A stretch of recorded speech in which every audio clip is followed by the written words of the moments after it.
Clear कर दिया गया है कि नीतीश कुमार ही उनके मुख्यमंत्री होंगे। ये बहुत बड़ी जानकारी है इस वक्त की। बिल्कुल, लंबे समय से इंतजार था कि लंबे समय से चुनाव के दौरान भी लगातार ये चर्चाएं रहती रही कि नीतीश कुमार के नाम की घोषणा जो अभी तक नहीं की गई है। लेकिन अब जिस तरह के नतीजे हैं, 81 सीटों पर आगे जेडीयू चल रही है, 90 सीटों पर बीजेपी है। और ये खैर शुरुआत से ही तय था कि अगर एनडीए जीतता है तो नीतीश कुमार ही मुख्यमंत्री होंगे, क्योंकि लोकसभा चुनाव में मतलब अगर सेंटर की बात करें तो वहां पर जो एक समर्थन है जेडीयू की तरफ से, जाहिर सी बात है कि बीजेपी वहां पर कोई भी ऐसा कदम नहीं उठाएगी कि वहां कोई प्रॉब्लम हो, और ये शुरुआत से ही तय था। इस सब पे जो एक बात आपने कही परमजीत जी की, अब इसके बाद ठीक 1 साल के बाद उत्तर प्रदेश की बात कर ले, पंजाब की बात कर ले और गोवा की बात कर ले। हमारे साथ संदीप केरकर हमारे एडिटर इन चीफ हैं, वो भी जुड़े हुए हैं। गोवा की राजनीति और गोवा के चुनाव पर भी उनसे भी चर्चा करेंगे। उससे पहले क्या लगता है कि अब ये जो नतीजे आए हैं, यूपी के चुनाव है, पंजाब में चुनाव होने और गोवा में भी चुनाव होंगे, इन नतीजों का असर ठीक 1 साल बाद होने वाले चुनाव पर किस तरह से आप देखते हैं? क्योंकि एक अलग कॉन्फिडेंस के साथ जो है बीजेपी इन राज्यों में चुनाव के मैदान में दिखेगी। परमवीर जी। जी जी जी, मेरे देखिए, अगर हम बात करेंगे यूपी चुनाव की, तो यूपी चुनाव के ऊपर बिहार की राजनीति, खास करके पूर्वांचल के ऊपर तो बिहार का बहुत असर रहता है। मतलब दोनों तरफ के लोगों का, पूर्वांचल का बिहार के ऊपर, बिहार का पूर्वांचल के ऊपर, और 9 एंड 10 लगभग पॉलिटिक्स की एक जैसी होती है। तो ये जीत जो है बीजेपी को तो खुशी होगी होगी इस चीज में कि इन लोगों को भी बहुत अच्छे रिजल्ट मतलब दिखाई देने के आश्वस्त हो गए होंगे कि हम लोग यूपी में ठीक ठाक प्रदर्शन करने वाले हैं। लेकिन यहाँ पर समस्या कांग्रेस पार्टी के लिए बहुत बड़ी खड़ी होने वाली है कि मुझे नहीं लगता है कि अखिलेश यादव जी अब कांग्रेस पार्टी का बोझा ढोएंगे अपने कंधों के ऊपर, क्योंकि हमने देखा था यूपी के अंदर जो अपनी पारंपरिक सीट थी, रायबरेली की, अमेठी की सीट थी, वहां पर भी अगर कांग्रेस पार्टी को समर्थन समाजवादी पार्टी का ना हो तो जीत मुश्किल थी यहाँ पर। तो ऐसे समय के ऊपर वो खूब ढोएंगे। तो हो सकता है कि गठबंधन में इंडिया ब्लॉक के अंदर भी बहुत सारे चेंजेस हमें कल के बाद देखने को मिल सकते हैं। और रही देखिए पंजाब की बात, पंजाब में बीजेपी की प्रेजेंस नेग्लिजिबल है। वहां पर उनका गठबंधन अकाली दल के साथ था, तब तक अच्छा काम करते थे। तो ये ऐसे ऐसे नए सर्कमस्टांसेस बन जाते हैं कि हमें हो सकता है आने वाले समय में कई पार्टियों के नए गठबंधन देखने को मिले और कई पार्टियों का आपसी मनमुटाव भी देखने को भी मिलने वाला है चीजों से। और एक इम्पोर्टेंट ईयर है, बंगाल का चुनाव आपके सर के ऊपर है, पंजाब का चुनाव है, यूपी का चुनाव है, तो इम्पोर्टेंट राज्यों के चुनाव है। और बिहार के रिजल्ट के बाद अच्छी, मेरे ख्याल से लगता है कि सभी लोगों को, कुछ लोगों को चिंता होने वाली है, कुछ लोगों को खुशी होने वाली है। जी बिल्कुल, आपने ठीक कहा कि बिहार के चुनाव अपने आप में बेहद इंपॉर्टेंट है, ना केवल एनडीए के लिए, बीजेपी के लिए, कांग्रेस और बाकी दलों के लिए भी बहुत बहुत बड़ा सबक है कि अब दूसरी जगह ठीकरा फोड़ने की बजाय अपने अंदर, पार्टी के भीतर जो है, आपको अच्छे से हर चीजों को समझना, देखना, जांचना, परखना होगा, वरना ये नतीजे इसी तरह से आते रहेंगे। संदीप जी, क्या लगता है? गोवा में भी 1 साल के बाद चुनाव होने हैं, यूपी और पंजाब के साथ में ही।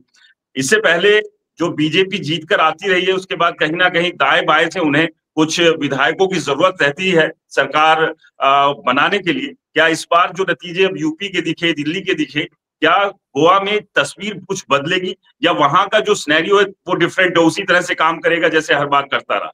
क्या लगता है आपको? जी हाँ जी, गोवा अगर आप देखोगे तो गोवा के लोग अजब है, ये तो आपने सुना ही होगा।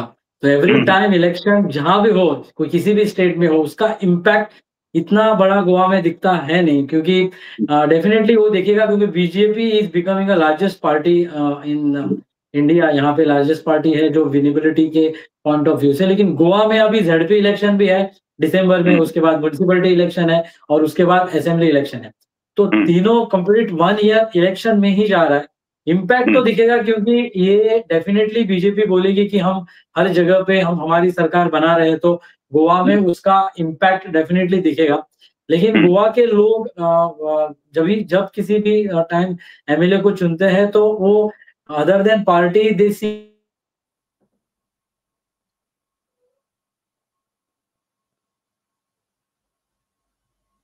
शायद सिग्नल ब्रेक हो गया। संदीप जी से भी चर्चा आगे इस तरीके से कहा जा रहा है कि ये बिहार विधानसभा चुनाव जो है वो उत्तर प्रदेश के लिए एक लिटमस टेस्ट की तरह है। बिहार में नतीजे बीजेपी के पक्ष में आए हैं, तो जाहिर सी बात है जब 2027 में चुनाव उत्तर प्रदेश में होंगे तो इससे कहीं ज्यादा अच्छे नतीजे होंगे बीजेपी के साथ और प्रचंड बहुमत मिलेगा बीजेपी को।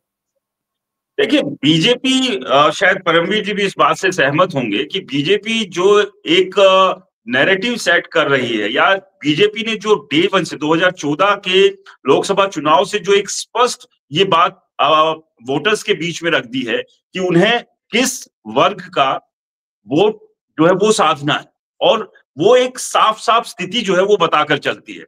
लेकिन विपक्ष इस बात को समझ नहीं पा रहा है कि जो मेजॉरिटी वोटर्स है उनके अपने सेंटिमेंट्स है, और अक्सर हम ये देखते हैं, फिर राहुल गांधी हो, अरविंद केजरीवाल हो या दूसरे बड़े नेता हो, वो जो मेजॉरिटी वोटर्स है उनके सेंटिमेंट्स पर कहीं ना कहीं वो हिट करते हैं, और ये भी नुकसान जो है वो लगातार विपक्ष को होता है। आप समझिए कि एक बड़ा vote bank Hindu vote bank है, और आप वहीं पर ही उनके ऊपर सवाल उठाते हैं, धर्म को लेकर आप कई तरह की टीका टिप्पणी करते हैं।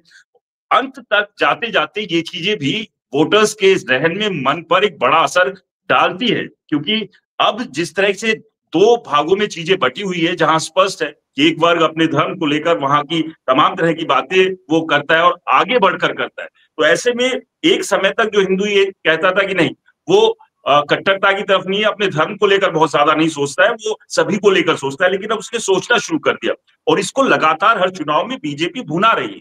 और क्या लगता है यहाँ पर भी, बिहार में भी ये चीज देखने को मिली, या दूसरे जो फैक्टर्स थे उनका इम्पैक्ट ज्यादा था? देखिए साहब, इस बार चाहे इंडिया गठबंधन की बात करते हैं हम, तेजस्वी यादव जी और इधर अखिलेश जी ने भी पूरा दम लगाया था कि वो 90 वाला दौर वापस आ जाए, जब मंडल वर्सेस कमंडल की राजनीति चलती थी कि हमें अपना फ्रेगमेंटेशन करना है, कि जातीय गरिमा आपकी धार्मिक गरिमा से ऊपर हो जाए। ऐसे प्रयास बहुत किए थे, चाहे वो फिर जातीय जनगणना का नारा लगाना हो, या राहुल गांधी जी गाहे बगाहे बोलते, सेना तक की जो घसीटा गया कि सेना के अंदर ही 10% लोगों का कब्जा है। तो ये चीजें आज के युग में, एआई के युग में जनता के बीच में आ जाती है, और वोटर समझता है इस चीजों को कि ये सिर्फ आपको डिवाइड एंड रूल वाला काम चल रहा है। बिहार के अंदर मैं जो समझता हूँ, ये चुनाव में जो रिजल्ट हमें देखने को मिल रहे हैं, बीजेपी ने भी वहां पर अब हिंदुत्व की धार तो थी वो आगे रखते हैं, लेकिन जो ये एक तो जो उनका ये कहते हैं, वो बोलते हैं कि अपना जो डायरेक्ट बेनिफिशियरी होता है आपका, चाहे वो महिलाएं हैं या नीचे जो लोग समाज में नीचे की तरफ जी रहे होते हैं, गरीब लोग होते हैं, उनके साथ में जो कॉन्टेक्ट बनाया गया है, उनको डायरेक्ट ट्रांसफर देने के बाद, या उनको साधारण लोन मिलते हैं जिससे वो काम कर सके, या आयुष्मान जैसी योजनाएं हैं, तो इससे बेनिफिशरीज का एक जो तबका बन गया है, वो बीजेपी को खुल कर वोट देता है। और जब तक विपक्ष इस चीज का तोड़ नहीं ला पाएगा, तब तक मुझे नहीं लगता है कि उन लोगों को सफलता मिलने वाली है। ये कुछ इस तरीके से ही है जैसे तमिलनाडु के अंदर 90 के दौर में जयललिता जब जीवित थी, तब उन्होंने भी महिलाओं के साथ, चाहे वॉशिंग मशीन देना हो, चाहे सिलाई मशीन देना हो, उनको अपने पैरों पे खड़ा करने के लिए ऐसी योजनाएं देती थी, बहुत लंबे समय तक काम किया है। आज बीजेपी भी उसी चीज पर काम कर रही है। तो ये राजीव, देखिए हमारे साथ संदीप सर भी जुड़ गए हैं, हमारे साथ बने हुए हैं। संदीप जी, जिस तरीके से देखिए बीजेपी एक नई रणनीति के साथ इस विधानसभा चुनाव में मैदान में उतरी, और उसको कहीं ना कहीं इसका फायदा हुआ है, लेकिन कहा यह भी जा रहा है कि बीजेपी जो है हमेशा से एक्शन मोड में रहती है, चुनावी मोड में रहती है। तो गोवा में भी 2027 में चुनाव होंगे, वहां पर भी बीजेपी एक्शन मोड में दिखाई देगी। उत्तर प्रदेश में भी यही कुछ देखने को मिलेगा, पंजाब में भी कुछ यही स्थिति रहेगी।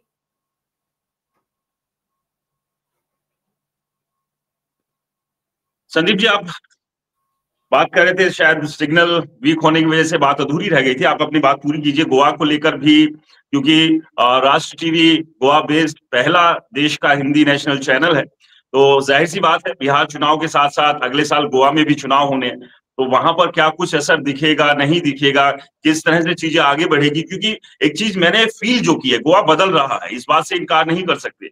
वो जो हिंदू सेंटिमेंट्स लेकर देश भर में बीजेपी आगे बढ़ रही है, कहीं ना कहीं उसका असर गोवा में भी दिख रहा है, वोटर्स पर दिख रहा है। वो जो डिवीजन है वो अब महसूस आप कर सकते हैं, जो एक समय पहले नहीं था। और आप देख रहे होंगे कि गोवा सीएम लगातार जो है धर्म और बाकी सारी चीजों को एक बड़े लेवल पर ले जाकर उनको प्रमोट भी कर रहे हैं। पीछे कुछ इस तरह के बड़े आयोजन भी हुए थे जो कि धार्मिक आयोजन थे। तो कहीं ना कहीं वो जो हिंदू वोटर्स हैं उनको इकट्ठा करने की कोशिश गोवा जैसे राज्य में, जो आज से पहले नहीं हुई थी, वो भी दिख रही है, साफ तरीके से दिख रही है। तो क्या लगता है, जो बिहार, दिल्ली, महाराष्ट्र और हरियाणा के बाद की अब जो कड़ी आगे बढ़ते हुए गोवा, पंजाब, उत्तर प्रदेश में किस दिशा में जाती दिख रही है, खासतौर से गोवा की बात करें? जी राजीव, गोवा में डेफिनेटली इलेक्शन का माहौल शुरू हो चुका है। हालांकि 1 साल बाद गोवा में इलेक्शन है, लेकिन जेडपी इलेक्शन अभी दिसंबर में ही है, तो इसका ये सेमीफाइनल आप बोल सकते हो। जेडपी इलेक्शन जब हो रहा है गोवा में, उसके बाद म्युनिसिपैलिटी इलेक्शन है, तो ये दोनों चुनाव जो देखे गए, अगर आप देखोगे तो ये चुनाव दोनों गोवा के लिए बहुत इंपॉर्टेंट है, क्योंकि इस चुनाव में समझ आएगी कि आगे असेंबली इलेक्शन, जो विधानसभा इलेक्शन है, उस पर इसका इम्पैक्ट कैसे होगा। अगर गोवा का आप बात करोगे तो गोवा में यूपी, हरियाणा या बिहार, यहाँ पे जो भी सरकार आए उसका उतना इम्पैक्ट गोवा में नहीं होगा, क्योंकि हालांकि आप देखोगे तो गोवा के नेबर कर्नाटका है, जहाँ पे कांग्रेस है, और गोवा का दूसरी तरफ महाराष्ट्र है। ये हमारे 2 नेबर स्टेट्स है, और उनपे जो भी सरकार वहां पे आए उसका भी इम्पैक्ट गोवा में उतना होता नहीं है। तो Goa is a different state, जहाँ पे गोवंस ऑलवेज योगी बाबा अगर प्रचार करने आए तो कुछ असर पड़ेगा?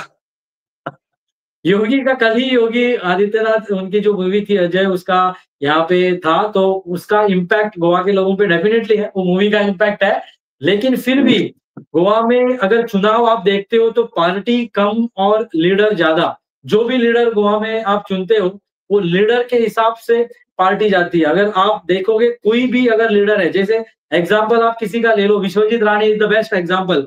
वो कांग्रेस में थे, चुन के आए, कांग्रेस से बीजेपी में आए, चुन के आए।